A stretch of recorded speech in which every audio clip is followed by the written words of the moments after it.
We are a democracy. We don't need to learn from other people what freedom of speech is about. We don't think freedom of speech extends to incitement to violence. Our diplomatic personnel have been consistently and continuously intimidated in Canada. The fact that we've had to temporarily suspend our visa operations, it is not something we would have liked to do. How would you react if you were in my shoes? If it was your diplomats, your embassies, your people. I don't know if I would use the term deadlock. I think you would have heard me speak about this matter, I think the first time in CFR in New York, today at somewhat greater length at Hudson. The issue is as follows, which is that the Canadians have made some allegations. We have pointed out to them that this is not Government of India's policy, but if they are prepared to share with us specifics and anything relevant, we are also open to looking at it. So in that sense, that's where the matter stands.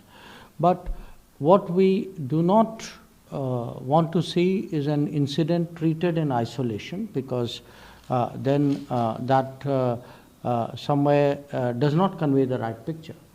The fact is that we have had an ongoing problem with Canada and the Canadian government for some years now, and the ongoing problem really revolves around the permissiveness in regard to terrorism, extremism and violence. And this permissiveness is also reflected in the fact that some important extradition requests have not been responded to from their side, in the fact that there are individuals and organizations who are clearly involved with violence and illegal activities in India, who themselves declared it. I mean, it is not a secret. And that they continue to carry on with their activities in Canada.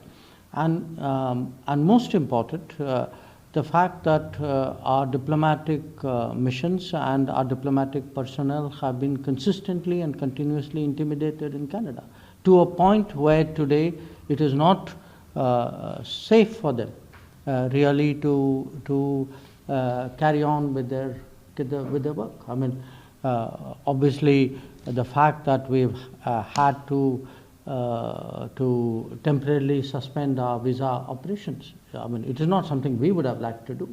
It is just that they have made it very difficult for us to operate those services, because our personnel are today insecure. We are a democracy. We don't need to learn from other people what freedom of speech is about.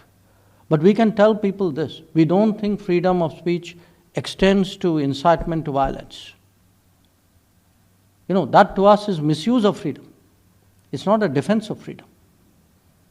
And I always ask people one question: how would you react if you were in my shoes? If it was your diplomats, your embassies, your people, what would be your reaction?